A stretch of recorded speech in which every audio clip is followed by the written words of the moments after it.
दोस्तों, ये तो हम सब जानते हैं कि मधुबाला के करोड़ों दीवाने हैं, बल्कि इतने सालों के बाद आज भी हैं। कभी कभी पूरी दुनिया का प्यार भी कम लगता है, बस एक से मिल जाए तो भी बहुत है। ऐसा नहीं कि तेरे जहाँ में प्यार नहीं, लेकिन जहाँ उम्मीद की हो उसकी वहाँ नहीं मिलता। आज हम दिलीप कुमार और मधुबाला की अधूरी मोहब्बत के बारे में बात करेंगे कि आखिर क्यों इतनी खूबसूरत जोड़ी अपनी मोहब्बत की मंजिल तय नहीं कर सकी। जिंदगी में मधुबाला के पिता अताउल्ला खान को भी दिलीप कुमार के साथ उनका रिश्ता कदे गवारा नहीं था। तुझे सलीम को भूलना होगा। भूलना होगा? इश्क बगावत पे उतर आया था हुस्न। दिलीप साहब और मधुबाला ने अपनी मोहब्बत के ऐलान का फैसला कर लिया था। एक दूसरे के करीब गुजारी चक्कर दिया, अमर बन जाएंगे। और फिर फिल्म इंसानियत के प्रीमियर में जमाने की परवाह किए बिना दोनों पहुंचे एक साथ।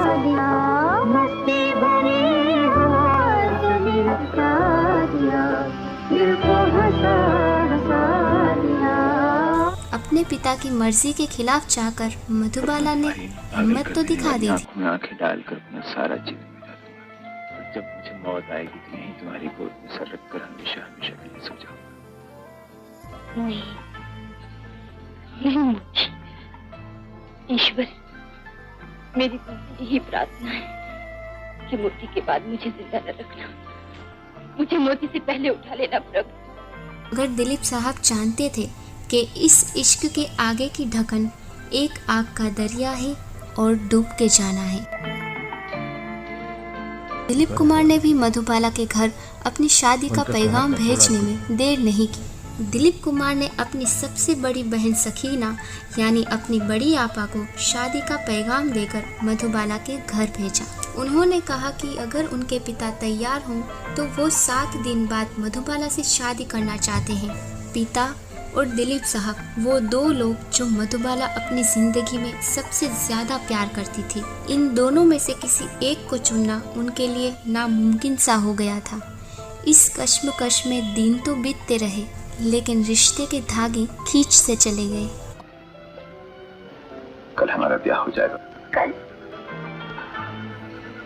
सब तैयारी हो गई। कल 2 प्यार करने वालों का ब्याह हो रहा है, उसमें किसी तैयारी की जरूरत नहीं।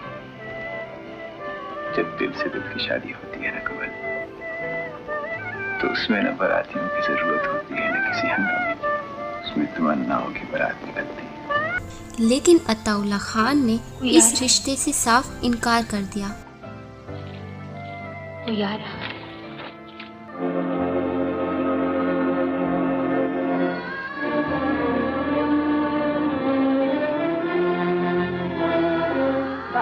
चल हट यहाँ से।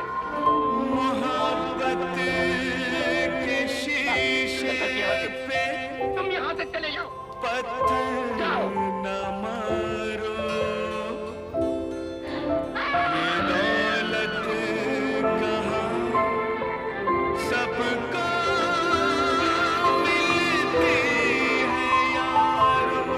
खतीजा अकबर द्वारा लिखित मधुबाला के जीवनी आई वॉन्ट टू लिव के मुताबिक सन 1956 में फिल्म ढाके की मलमल की शूटिंग चल रही थी। सेट पर अभिनेता ओम प्रकाश मौजूद थे कि तभी उन्हें दिलीप कुमार का संदेश मिला कि फौरन मेकअप रूम में चले आओ। जैसे ही ओम प्रकाश मेकअप रूम में पहुंचे, उन्होंने देखा कि वहां दिलीप कुमार और मधुबाला मौजूद थे, लेकिन उनके चेहरे पर एक नज़र डालते ही ओम प्रकाश समझ गए कि माहौल संजीदा है। ओम प्रकाश चुपचाप खड़े थे और तभी दिलीप कुमार ने उनसे कहा, आप बैठ जाइए और अब यहाँ जो कुछ भी होगा आप उसके गवाह रहेंगे। ओम प्रकाश के सामने ही दिलीप कुमार ने मधुबाला से कहा कि वो आज ही उन्हें अपने साथ ले जाकर उनसे शादी करना चाहते हैं। आज मैं इनसे हर हाल में शादी करूंगा। दिलीप साहब ने ये भी कहा कि उनके घर पर काजी मौजूद है और शादी की सारी तैयारियां हो गई हैं। अब वो चाहते हैं कि मधुबाला फौरन उनके साथ चले। अभिनेता ओम प्रकाश के सामने दिलीप कुमार ने बार बार जोर देकर ये बात कही, लेकिन इनके साथ ही दिलीप साहब ने अपनी मोहब्बत मधुबाला के सामने एक शर्त रखी, शर्त जिसने इस रिश्ते को झटका दिया, जिसने इस रिश्ते को चकनाचूर कर दिया। दिलीप साहब की शर्त थी कि उनकी शादी के बाद मधुबाला को अपने पिता से सारे रिश्ते तोड़ने होंगे, वो फिर कभी अपने पिता से नहीं मिलेंगे। अपनी यूसुफ की ये शर्त सुनकर मधुबाला खामोश हो गई। उनके होठों से एक लफ्ज़ भी ना निकला। उनकी खामोशी देखकर दिलीप कुमार बोले, मुझे ऐसे मालूम होता है जैसे मुझसे हजारों मील दूर होते मंजू। क्या इसका मतलब मैं ये समझूं कि तुम मुझसे शादी नहीं करना चाहती? लेकिन मधुबाला की चुप्पी नहीं टूटी। मधुबाला की खामोशी से दिलीप कुमार का गुस्सा बढ़ता जा रहा था। वो फिर बोले, अगर आज मैं यहाँ से अकेले गया ना, तो कभी लौट कर तुम्हारे पास नहीं आऊंगा, कभी नहीं ना। मगर मधुबाला चुप रही। उनकी आंखों के सामने दिलीप कुमार उठे और वहां से चले गए। ना सिर्फ उस कमरे से बल्कि मधुबाला की जिंदगी से भी चले गए, हमेशा हमेशा के लिए। प्यार में शर्तें नहीं होती है तो दिल टूट जाते हैं, जैसे यहाँ टूटे। लेकिन रिश्ता टूटने के बाद भी इस रिश्ते का जुनून कम नहीं हुआ। अभी तो इस रिश्ते की गूंज अदालत के गैलरियों तक गूंजनी बाकी थी।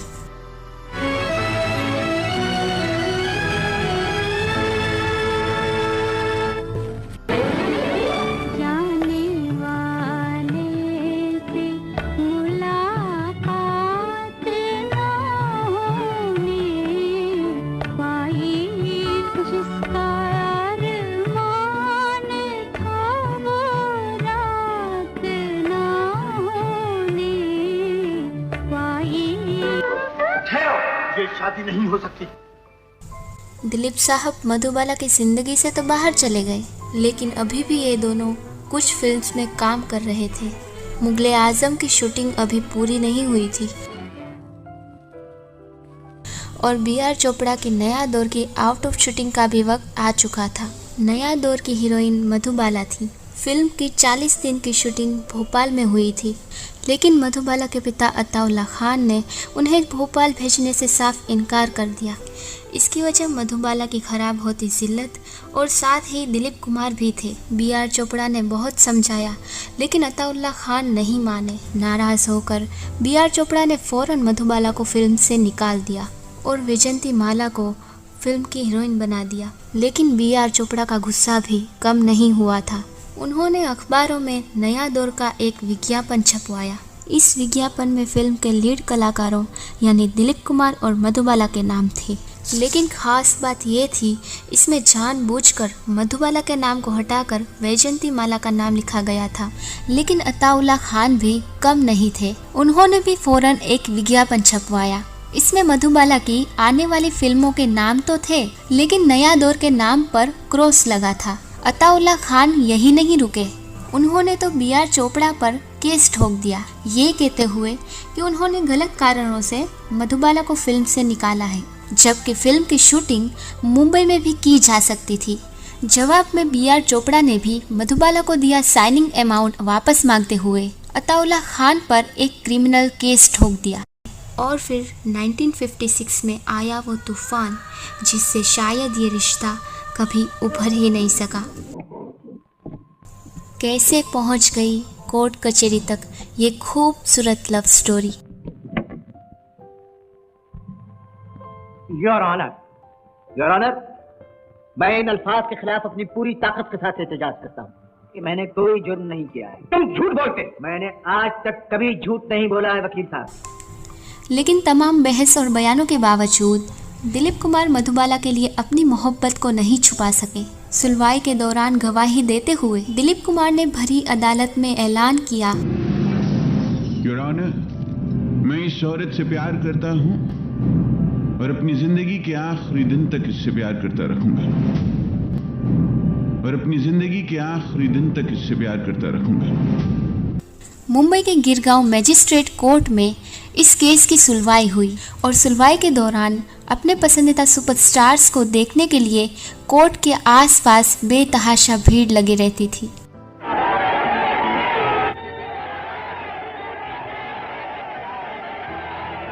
दुख दर्द मिले जिसमें वही प्यार अमर है।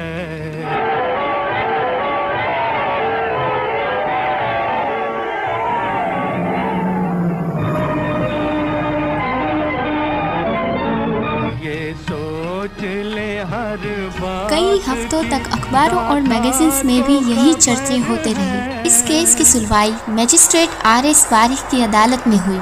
इस केस की कार्यवाही से जुड़ी हुई हर खबर अखबारों से सुर्खियां बनने लगी और आखिरकार ट्रायल के दौरान दिलीप कुमार और मधुबाला का कोर्ट में आमना सामना हुआ।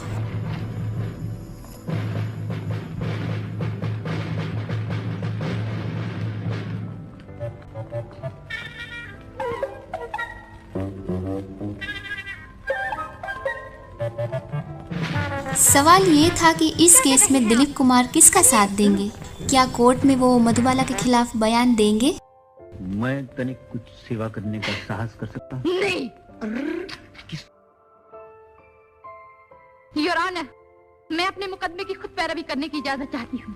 अदालत आपका हक मानती। दिलीप कुमार ने उसूलों के इस लड़ाई में BR चोपड़ा का साथ देने का फैसला किया और कोर्ट में उन्होंने मधुबाला और उनके पिता के खिलाफ सबूत पेश किए। मैं आपकी सूरत नहीं। खूब हंगामा हुआ। ट्रायल के दौरान मधुबाला और दिलीप कुमार के रिश्ते का भी जिक्र हुआ। दिलीप कुमार ने कोर्ट में मधुबाला के खिलाफ कुछ कड़वी बातें भी कही। जब दिलीप कुमार उनके बारे में ये सब बातें कह रहे थे तो मधुबाला ने अपने वकील आर्मी चड्ढा से कहा, मुझे विश्वास नहीं हो रहा कि यही वो शख्स है जो मुझसे बेपनाह मोहब्बत करता था और जिसे मैंने दुनिया में सबसे ज्यादा प्यार किया। भरी अदालत में दिलीप कुमार साहब के इस ऐलान ने ये तो जाहिर कर दिया कि मधुबाला की याद में वो किस तरह तड़प रहे थे। लेकिन इस केस में जो जख्म बुरे दे गए, उन्होंने दिलीप कुमार और मधुबाला का रिश्ता जुड़ने की रही सही उम्मीदों को भी खत्म कर दिया।